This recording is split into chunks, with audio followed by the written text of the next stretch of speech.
G'day friends and fans, welcome to Dave Talks Off Ukraine War update for the 30th of March 2026. I'm your host, the author, David Applegate.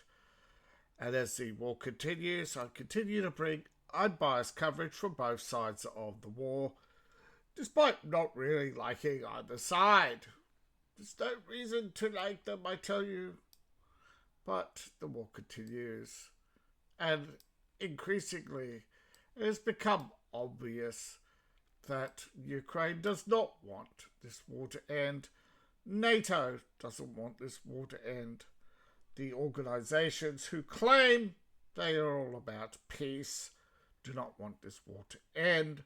Europe wants to embarrass Trump, to bring down Russia, to hurt, not cripple, the United States, in order to punish Americans for voting for the Orange Man instead of the hyena. That is maybe not unbiased language, but that is the interpretations of many who see that there is no good outcome for Ukraine. Whether you support Ukraine or not, there is no good outcome. Ukraine has made that quite clear because they have pretty much handed absolute control and their will to Zelensky. And increasingly, the result is whatever prolongs the war while blaming Russia, you will get a constant tirade if you tune into the speeches where they are talking about the enemy. They are increasingly immature in their responses. Every time they attack Russia, they demand peace. Every time Russia retaliates or responds, they say that Russia's not interested in peace, we must continue fighting. They don't understand, right, that they are not the ones in charge. They are merely given a platform to distract from disaster after disaster in European foreign policy, European domestic policy. Europe fought and I don't know why they thought that increased trade with China would be beneficial. Somehow they convinced themselves that they could increase tax revenue without repercussions. They suddenly realized that while they engaged in a proxy war with Russia, China and India were engaged with a proxy war with them. And increasingly it's become clear that every time they think they've cut off Russia from something, it doesn't happen. Every time they think they've got an agreement with China to back off, again, China will talk peace but deliver weapons to Russia. Now, I don't know why weapons from Timu have failed in other countries, whereas right now we do not see that mass failure of systems. Clearly there's some competency in Russia, or there are systems that Russia has known to not be consequential or useful in war. Otherwise, Russia would have traded the Su-35 production to China, not Iran. They wouldn't have traded drone production to Iran.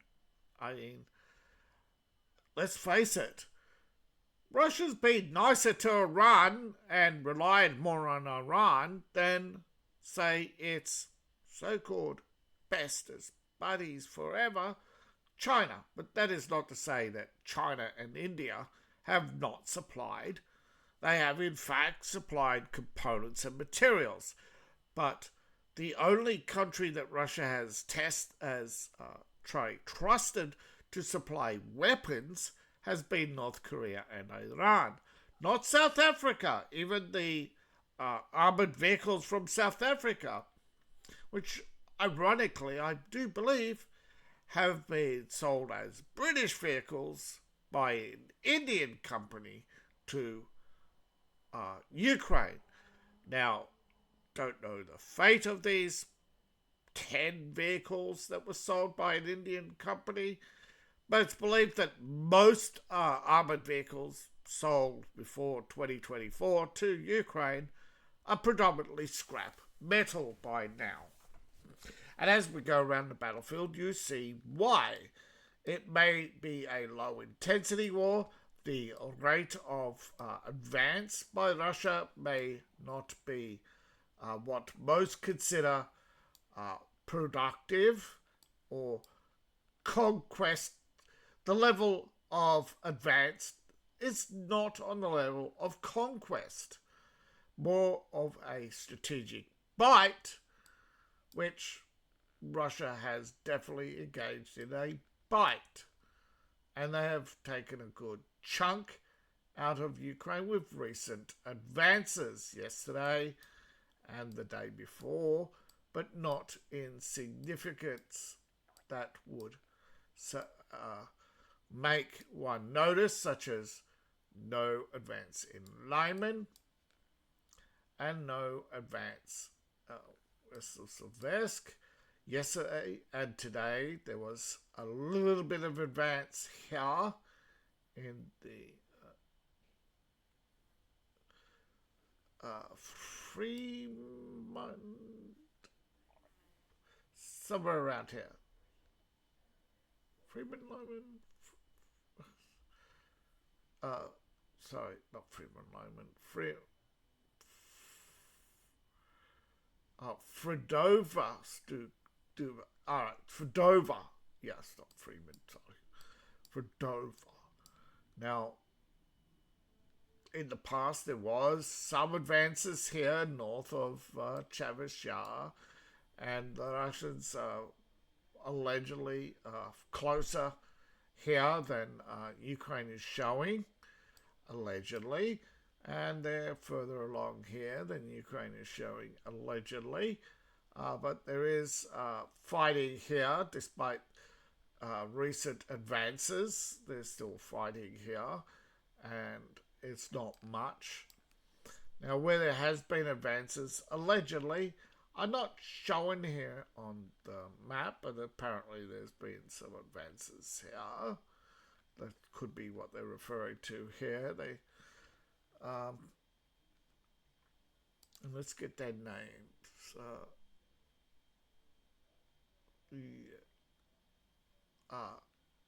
Right.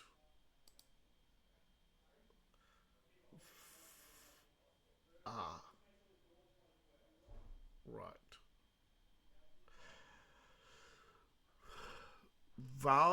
Vab Lvivkia, somewhere here. I don't know if we can see any Lvivkia on the map. And as we go around, the next two advances, let's see. Next we have advance north of Pavosk. Is it north? Right, we have two. North of Pavosk is Cherovy, and where are you? That is near Krevny Lyman. Krevny, you are further north. Krevny.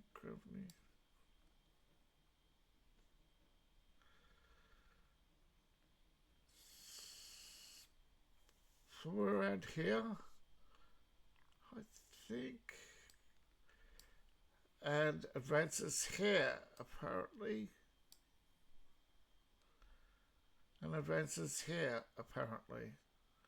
So Russia's moving in on Helsinki.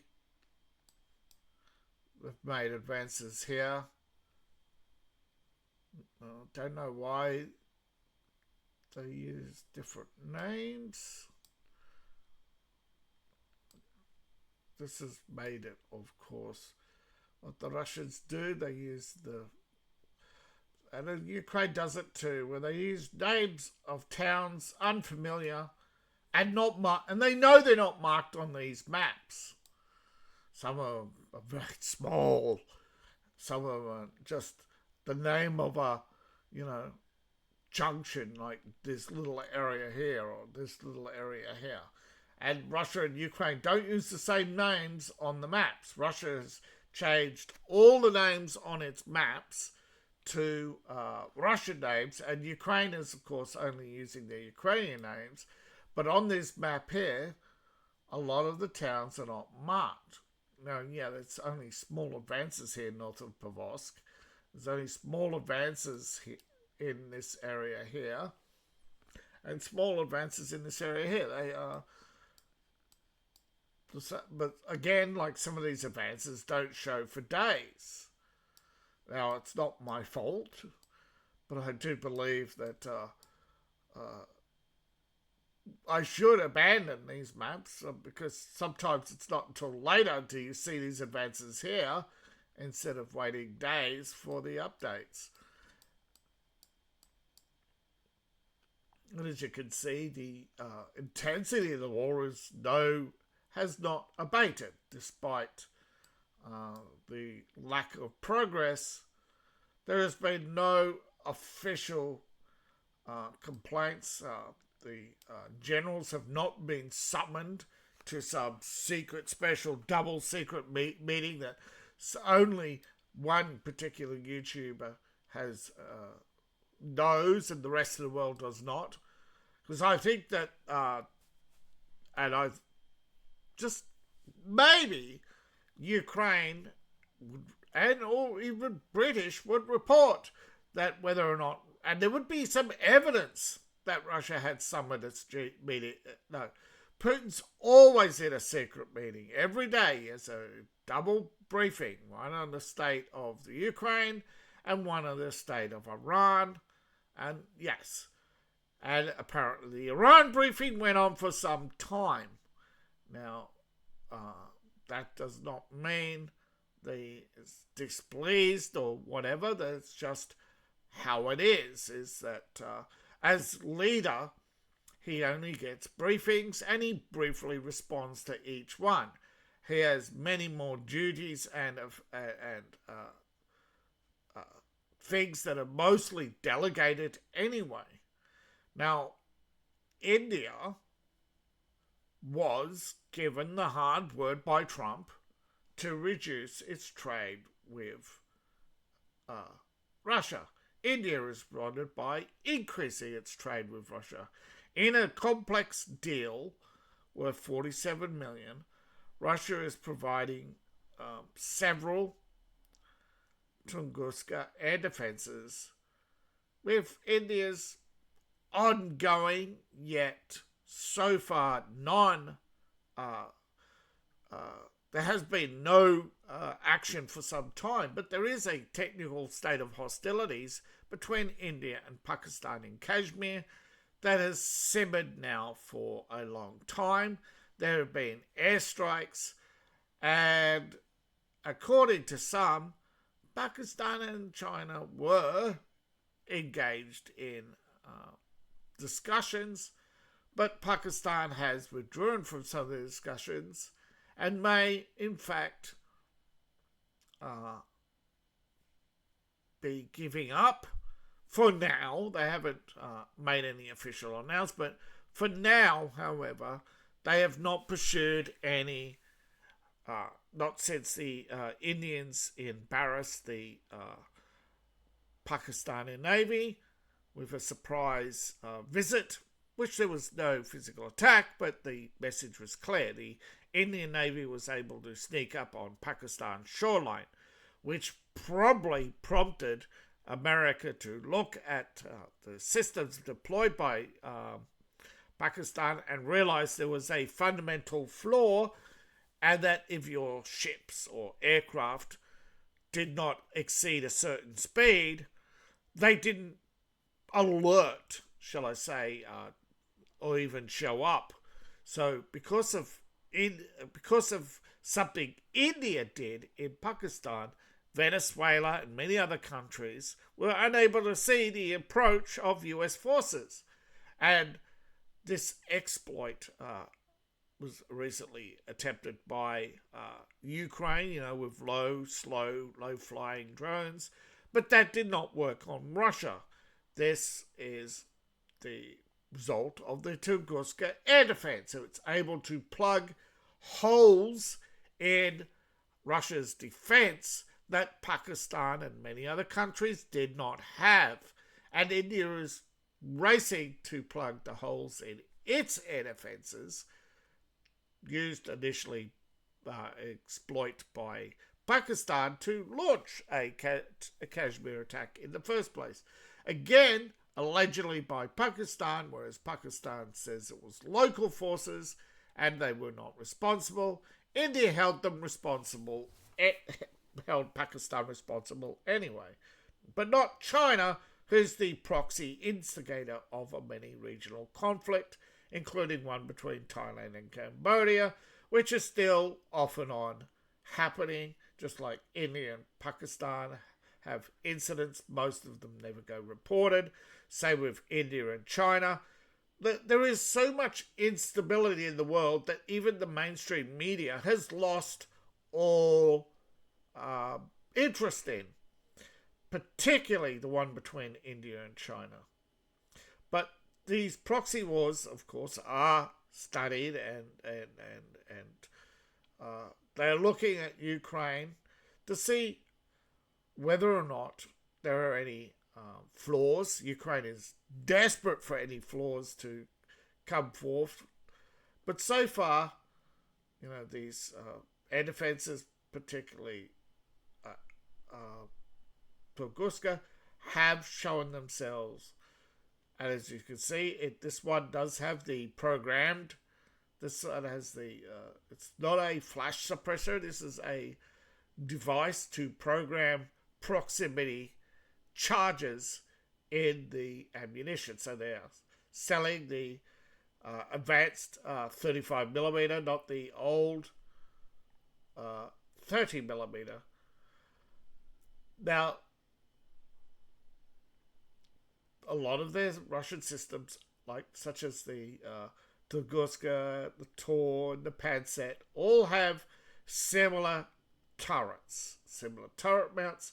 They just have different radar systems. Again, there's the ammunition. Let's see. There's the little hole for the sensor for the proximity programming of the charge. These explode after a timer. The timer being based on speed to give distance. And it's quite an effective weapon, particularly against drones and low-flying equipment. And this because this equipment was originally designed back in the 60s and 70s to take on the emerging helicopters in warfare, and was later updated in the 80s and 90s to take on Apaches and other gunships. And then in modern times you have even more modern systems for drones and drone warfare. These older systems are being sold off to countries as Russia updates, replaces with the Tor and the Panzer. These older systems are being exported and sold. Yeah, there it is. Production. Yeah. 70s and all the way through the 70s and 80s. unit cost of $16 million. Now they underwent several designs. They're still in production. Yeah, and it's a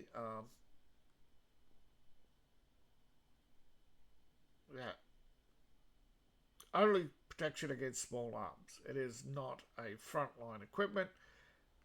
Yeah, twin 30 millimeters. We still list them as 30 millimeters, but I think actually, according to some, the Russians do have a bigger gun that they are testing. Whether or not this comes, I should say it should be, probably the export model does have a 30 millimeter. Now, Russia's continued its daily drone strikes on Ukraine. Ukraine has reported Kharkiv and Dnipro, but other areas in Ukraine were also hit, but not shown to be hit. But Ukrainian Pravda is saying they were hit in several regions: Donetsk, Zaporozhye, Odessa, Sumy, Kharkiv, and Chernihiv. So there are a lot more strikes than what they admitted to, but somehow they're telling us, they're telling us indirectly, we got power out in all these regions due to Russian strikes. And it's like, wait, you already admitted to a few Russian strikes, and now you're telling me there's more? Well, yes, some of them are actually damaged from days before, and they're only admitting now that they lost power in those areas. Some were from yesterday, and some... so, last 4 days of strikes have resulted in multiple power outs across Ukraine. Now, there's a growing spy scandal involving UK's... now, they haven't said exactly who, but a member of UK's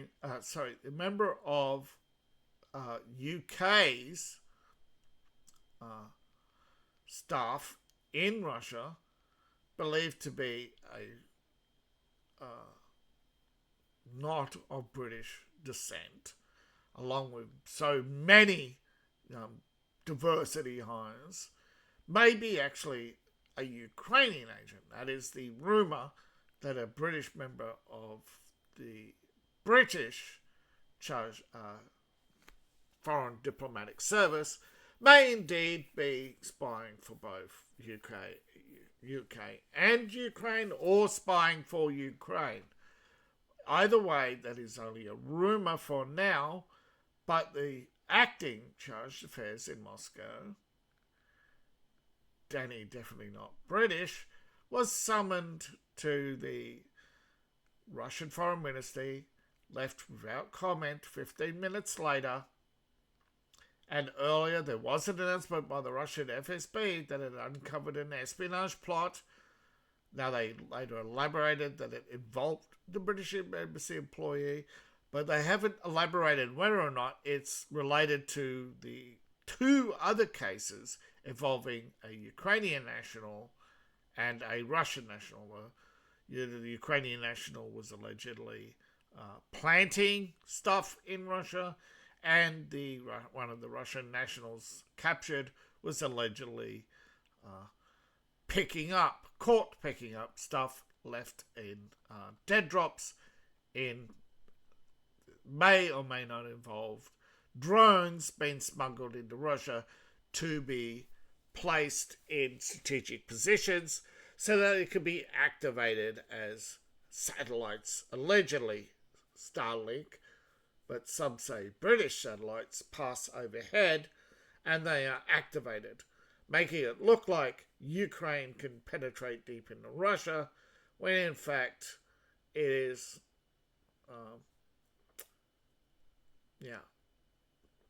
Now, allegedly these routinely take place in Ukraine, where Ukraine looks through posts on Telegram, recruits these people for allegedly payments of $5,000 in Russian currency, where they would just do a little favour, and that little favour involves picking up packages, leaving them at railway stations, under railway bridges, etc., or increasingly picking up drones and transporting them to open fields near Russian military bases. And of course, increasingly, the Russians are monitoring Telegram as well, looking for activity and linking them to attacks, and then charging the offenders with terrorism. Of course, the FSB has preemptively stopped a few attacks, but most investigations are after the fact. But one investigation which has surfaced involved a suspected Ukrainian drone that crashed in Finland. Now, Finland has been investigating these latest drone incursions. Now, you've got to remember, if you look at the past, Finland has been blaming Russia. Now, Russia's publishing the story that it's actually Ukrainian drones in their latest attack on Leningrad. And this is, again, published as conjecture that these UAVs were launched from people in Finland cooperating with Ukraine, not Finland officially. This is not an official action or sanctioned action by Finland. The allegation is that people in Finnish territory, that these drones somehow strayed in the Finnish territory and been finding their way into Leningrad region. And the Finnish Prime Minister characterised these territorial violations as a serious matter. Because, yeah, if they're smuggling drones into Finland, what else are they smuggling? And what if, again, Russians started smuggling drones through the same network, and these drones allegedly launched, making it look like they were helping Ukraine, but these drones fall short and damage Finland. There's all what-ifs, but it's enough to get Finland very nervous and have the Finnish Air Force looking into it. Now, this is the AN-196, is pictured here. This is somewhat of a copy of a Russian drone, which is a copy of an American drone. The Russian drone is a single push engine, I believe, and more of a copy of the looks more like the Global Hawk than this one does. This is a you may sort of recognize its profile if you remember back to the 80s and 90s, these big planes that were built by adventurers to travel around the world. That is what those are designed on. And then eventually you had the Global Hawk, Russia's Orkiv. Recently, you'll see Russian fixed-wing drones, but they don't have the 1-2. They have the 1, and I don't think they have the double tail. I'm not sure, but there's everybody's copying everybody these days, and one of the things that has a lot of people concerned is this false flag that's going on. Are these Ukrainian drones or are they Russian drones? Of course, Finns will believe this to be Russian disinformation. A lot of Ukrainians and Ukrainian supporters will deny and say these are Russian drones.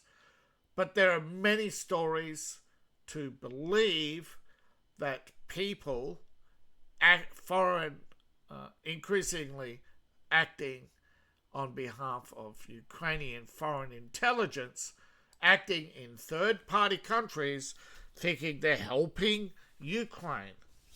And even if they are putting themselves prone at risk to be duped into carrying out criminal activities because they've shown themselves willingly to engage in criminal activity.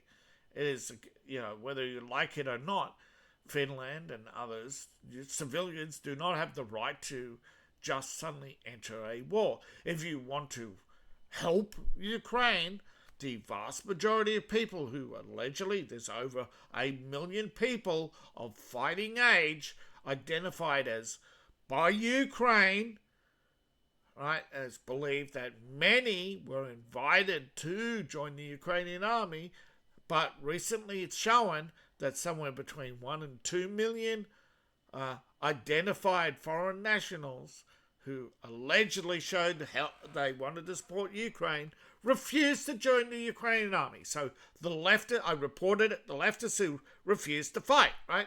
2 million, up to 2 million Europeans now have been identified as potential recruits by the Ukrainian army and armed forces, and they have refused to join the Ukrainian army. So the army that Ukraine wants and desperately needs to counter the Russian manpower, because eventually Ukraine will run out of manpower long before this war ends. They'll be down desperately fighting along its borders while Russia digs in and starts building a wall.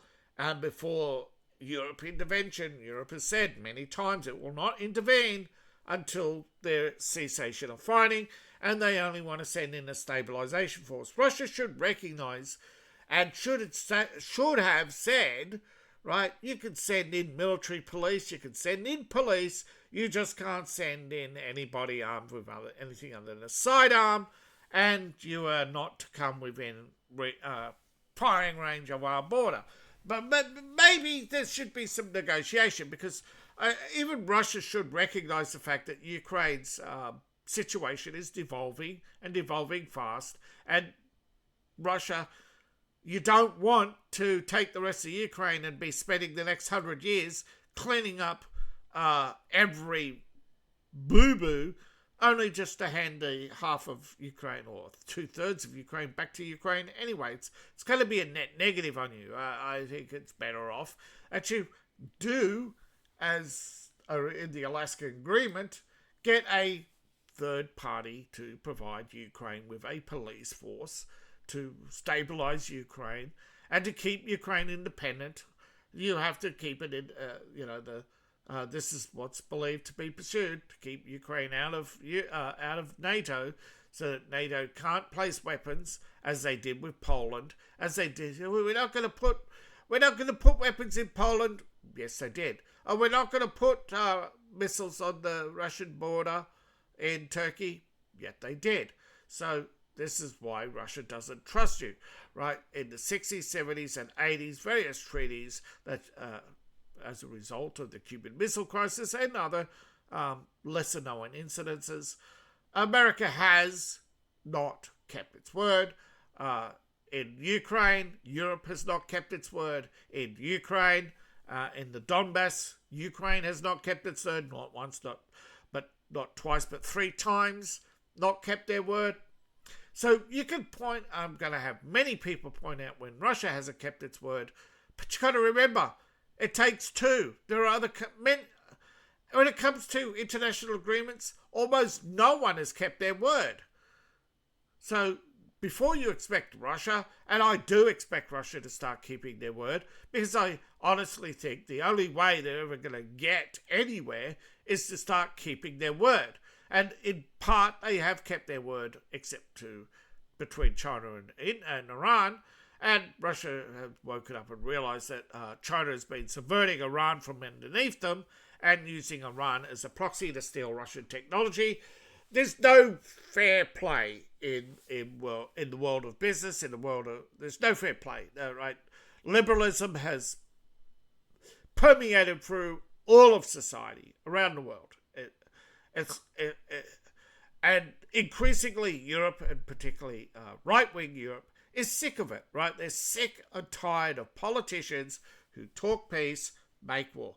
And yet the people in America who's talking about, the taco, you know, you're screaming about Trump backing off. Oh, Trump is going to back off. Oh, he's doing Russia's bidding.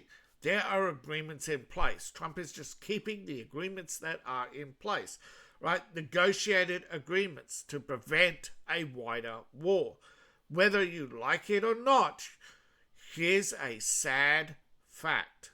You're rarely going to get your way in this world.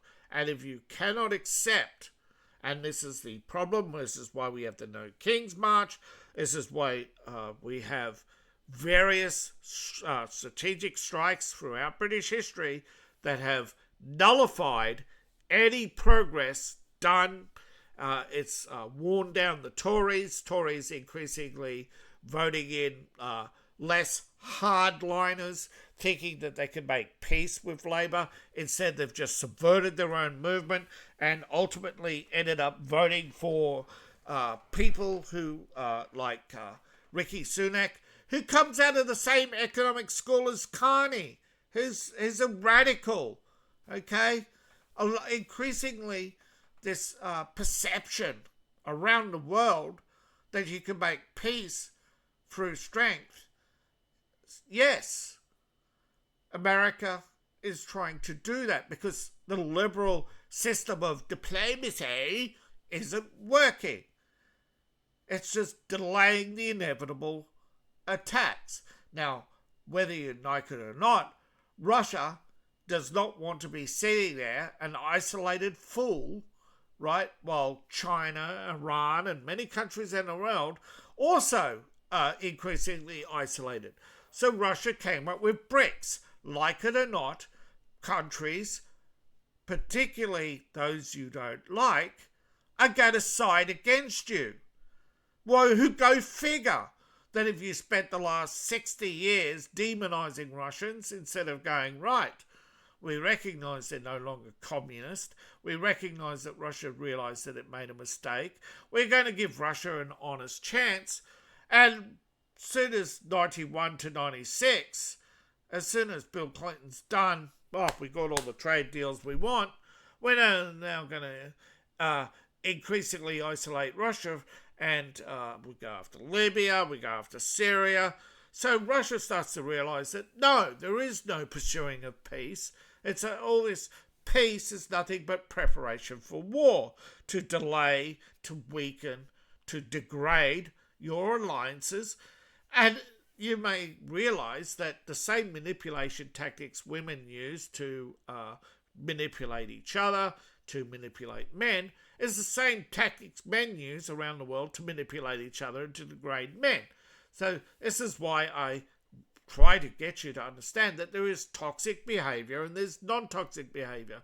But increasingly, yes, some toxic behaviour, you see less aggression in women, but it's no less, right, than the aggressive behaviours of liberals who increasingly engage in deceptive behaviour, who fund radicals to cause problems, not because they believe in radicals, but because they want the chaos. And there's always going to be the need to pursue peace because radicals always create chaos. Chaos always leads to armed conflict. And so this is the never-ending wars Orwell warned us about and increasingly asks us not to engage in. And it's not just Orwell. Okay, Orwell did not come out of this out of the blue. He read Thomas Paine and many others, and he cited them in some of his letters to the British government back in the early 1940s, urging them not to get involved in World War II, right? That escalation would lead to a greater conflict, that it would be devastating for all of Europe. Now, he actually, as soon as he heard about the atomic bomb, he knew it would be used. Right? You don't tell your allies you have this amazing weapon and then tell them not to tell anybody unless you intended to use it. Now, he thought they were going to use it on Germany in 1944, but no, he was rather surprised when they didn't use it for a year. Orwell was not the only one. Many people sat on the secret of the atomic bomb. So there are many people now who are seeing laser weapons come out and think, oh, these were developed yesterday. No, a lot of these weapons are older than you think. Right? There are so much technologies that have been suppressed because they're, in part, the American government is afraid of the escalation. In second, that their technological advantage would be ruined if these were made public, because everyone would have an idea and eventually pursue and create and match said weapons, like Russia having the laser weapon about 10 years after America, China about 20 years, although they haven't caught up. China's laser systems, however, use semi-superconductors that America can't make because America doesn't have the materials. This is why they wanted Europe to open up Greenland, and when they refused, America said, hey, just give us the resources anyway, and said no. And so America asked Greenland, and Greenland said, yeah, we want our independence. And so Trump, being the skillful negotiator he is, always provoking a greater argument in order to eventually get his way, and that was Greenland's independence. Now, Greenland does want independence, has asked for independence, embarrassing the Danish government, causing them to lose many people's faith, because weeks earlier they said Greenland is absolutely committed to us, and also the stunt where they sent 7 troops to Greenland, fearing a US invasion. They said that incident, many people in Denmark realised that incident, not Trump, is the thing that has endangered NATO. Right? Instead of negotiating with America over resources that America says it needs, and then says, oh no, we won't pay for Golden Dome. So Trump says, no, you don't pay, you don't get covered. And now they say, no, you owe NATO, you owe us. So don't think that Russia alone is doing anything but encouraging this tit-for-tat behaviour through its proxies in Europe, particularly the World Socialist Organization, which is primarily funded by China. But you don't think that Russia is still using its old friends, its old allies, its old acquaintances who spoke on Russia's behalf all the way through the Cold War? A lot of them are members of the British Labour establishment who have now abandoned the British Labour Party because they believe they're pro-China. And you suddenly realise that the old Trotskyites don't like China, and the modern Maoists in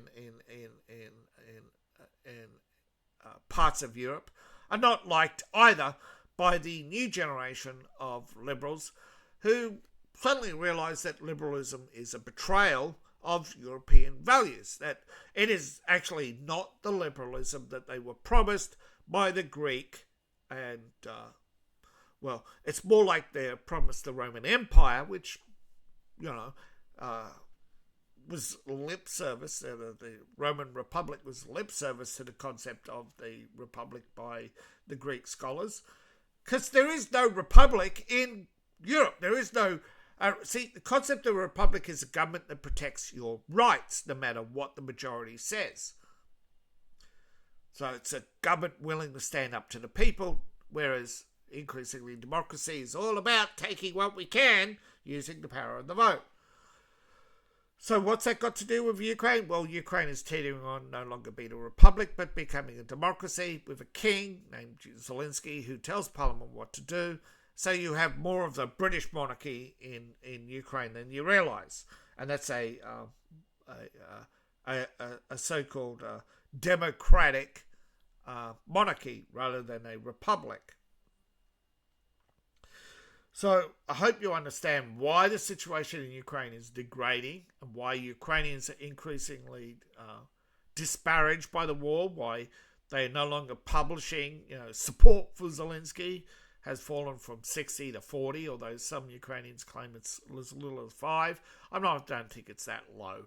I think if it was that low, we would see more resistance than we are currently seeing to the war.